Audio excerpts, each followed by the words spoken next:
명화 산책, 구독, 좋아요 부탁드립니다. 남쪽 제주도에서 벌써 봄꽃 소식이 들려오고 있습니다. 겨울의 혹독한 추위를 이겨내고 가장 먼저 피어나는 꽃 중 으뜸은 매화꽃이죠.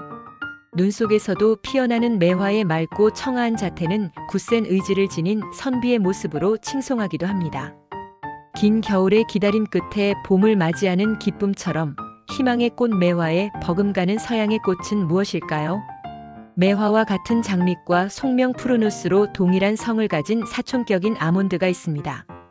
아몬드 역시 봄이 오기 전 겨울의 추위 속에서 꽃을 피우는 나무입니다.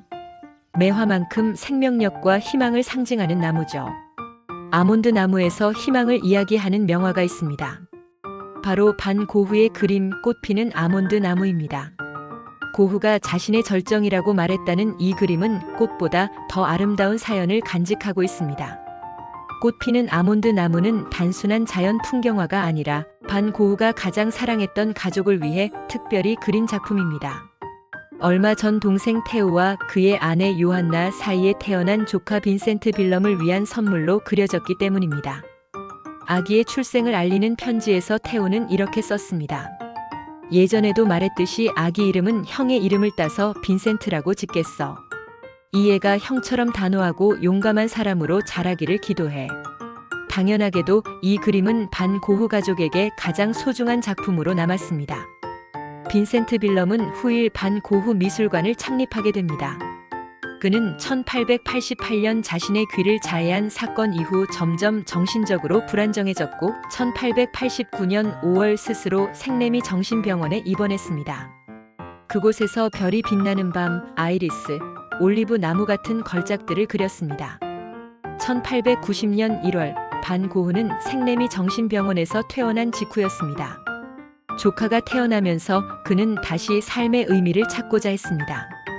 겨울이 끝나가고 차가운 바람이 스쳐간 자리에 희망의 속삭임처럼 하얀 꽃잎이 피어납니다. 푸른 하늘을 배경으로 뻗어나가는 아몬드 나무의 가지, 그 위로 햇살이 내려앉아 속삭입니다. 다시 시작할 수 있어. 빈센트 반 고흐는 조용히 붓을 들었습니다. 그의 붓끝에서 피어나는 것은 단순한 꽃이 아니라 새로운 생명의 탄생을 향한 축복, 사랑하는 조카를 위한 가장 순수한 기원이었습니다. 그는 오랫동안 어둠 속을 걸어왔습니다. 고독과 광기가 가득했던 생내미의 병원, 별빛 아래에서 눈물을 흘렸고 해바라기의 노란빛 속에서도 불안을 감추지 못했습니다. 하지만 이제 조카 빈센트 빌럼의 탄생을 맞이하며 그는 다시 한번 희망을 꿈꿉니다. 혹독한 추위를 견디고 어느 누구보다 먼저 봄을 알리는 나무, 고흐는 그 꽃잎 속에서 삶의 가능성을 보았습니다. 이른 봄에 꽃이 피는 아몬드 나무는 그의 새로운 인생의 상징과도 같았죠. 아몬드 가지는 단단하게 중심을 잡고 있습니다. 추위 속에서도 5장의 연분홍색 또는 흰색의 꽃잎이 담담하게 피어납니다. 조카의 인생에서 아무리 어려운 상황이 닥치더라도 희망을 잃지 않고 튼실한 꽃과 열매가 맺히기를 바라는 삼촌의 사랑과 바람이 고스란히 담겨 있습니다. 조카의 눈빛과 같은 파란색으로 그린 배경은 파란색임에도 불구하고 춥지 않고 포근합니다. 선명한 푸른 하늘을 배경으로 피어난 연분홍색, 흰색 꽃은 순수함과 희망입니다. 고흐 특유의 강렬한 색감과 터치이지만 이 그림에서는 편안함과 생명의 따뜻함이 느껴집니다. 테오는 고흐의 평생에 걸친 단 한 사람의 후원자로 잘 알려져 있습니다. 그는 고흐가 화가로서 인정을 받지 못할 때도 정신병원에 있을 때도 한결같은 사랑을 주고 응원을 보낸 고흐가 너무도 사랑하는 동생이었습니다. 고흐는 감격하여 어머니에게도 이런 편지를 보냈습니다. 사랑하는 어머니께. 사실 전 태어난 조카가 테오의 이름을 따르기를 원했답니다. 하지만 이미 제 이름을 땄다고 하니 가능한 빨리 그 아이의 침실에 걸어둘 수 있도록 아이를 위해 그림을 그릴 거예요. 푸른 하늘을 배경으로 하얀 꽃이 만발한 커다란 아몬드 나무를요. 그 작품이 바로 꽃피는 아몬드 나무입니다. 그러나 안타깝게도 고흐는 이 아름다운 축복의 그림을 완성한 지 6개월 후 스스로 생을 마감하게 됩니다. 그가 바라던 희망과 새 출발의 메시지는 끝내 그 자신에게는 다다르지 못했지만 그림은 남아 세상을 밝히게 되었습니다. 푸른 하늘을 배경으로 들이운 꽃봉오리가 만개한 나무까지는 반 고흐가 가장 좋아하는 주제 중 하나였습니다. 이 그림은 일본 미술에서 영감을 받은 작품이라고 합니다. 고흐는 일본 판화, 특히 우키요의 스타일을 무척 좋아했습니다. 꽃피는 아몬드 나무는 일본 미술에서 자주 볼 수 있는 단순한 배경과 곡선적인 나뭇가지 표현이 특징입니다. 이 작품에서도 얇고 섬세한 가지와 선명한 푸른 하늘 배경이 일본 미술의 영향을 받았다는 걸 알 수 있습니다. 반 고흐의 꽃피는 아몬드 나무는 그가 세상을 떠난 후 테오의 부인이자 그의 정신적 유산을 지킨 요한나가 간직했습니다. 반 고흐가 죽은 후 그의 형 테오도 얼마 지나지 않아 세상을 떠났습니다. 그녀는 반 고흐의 유작을 세상에 널리 알리는 데 중요한 역할을 했고 결국 이 그림도 그의 대표작 중 하나로 인정받게 되었습니다. 이후 고흐 미술관이 설립되면서 현재까지 네덜란드 암스테르담에 있는 고흐 미술관에서 소장하고 있습니다. 치매 방지를 위해 견과류 아몬드를 즐겨 챙겨 드시나요? 아몬드를 먹거나 봄날 매화꽃을 만나거든 반 고흐의 꽃피는 아몬드 나무도 함께 떠올려 봄이 어떨지요? 혹시 잊었다면 그 희망을 떠올리면서 말입니다. 반 고흐 미술관. 반 고흐 미술관은 네덜란드 암스테르담에 있는 국립미술관입니다. 네덜란드를 대표하는 19세기 화가 빈센트 반 고흐의 삶과 미술을 한눈에 만날 수 있는 곳입니다.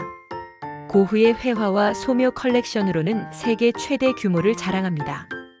회화부터 대생, 고흐의 자필 편지를 비롯해 그와 동시대에 활약한 화가들의 작품까지 종류도 다양합니다.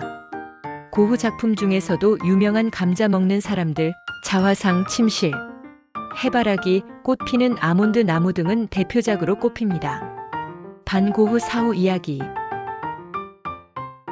고흐는 1890년 37세에 이른 나이에 자살로 생을 마감했습니다. 고흐는 뛰어난 재능과 작품에도 불구하고 생전에 단 한 점의 작품만을 팔았을 정도로 당대에는 인정을 받지 못한 비운의 화가였습니다. 그런 그를 평생 물심양면으로 후원한 사람은 그의 동생인 테오도르 반 고흐였습니다. 고흐는 세상을 떠나며 자신의 작품을 동생 테오에게 맡겼는데 그마저 33세의 젊은 나이에 과로와 죄책감에 시달리다 병사하고 말았습니다. 테오가 세상을 떠난 후엔 그의 부인인 요한나 반 고흐 봉어가 고흐의 작품을 맡았습니다. 요한나는 암스테르담 근교에서 하숙집을 운영하면서 고흐의 작품을 서서히 알리기 시작했습니다. 네덜란드 전역에서 고흐의 전시회를 열었고 국제적인 화상들에게 고흐의 작품을 판매했습니다. 1905년 암스테르담 시립미술관에서 대대적으로 열린 고흐의 전시는 고흐를 세계적으로 유명하게 만들었습니다.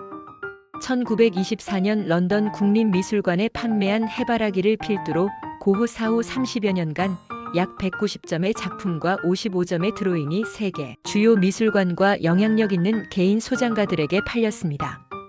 1925년 요한나가 세상을 떠난 뒤 고흐의 작품은 그의 조카인 빈센트에게 상속됐고 조카 빈센트는 1930년 모든 작품을 암스테르담 시립미술관에 기탁했습니다. 이후 고흐의 명성이 계속 높아지자 전용 미술관을 건립해야 한다는 여론이 커졌습니다. 이에 네덜란드 정부는 빈센트 반 고흐 재단을 창립하고 고흐 전문 미술관을 짓기로 결정했습니다. 반 고흐의 펜을 자처한 일본의 손포 재팬 보험사가 후원자로 나섰고 지금의 반 고흐 미술관은 1973년 문을 열었습니다.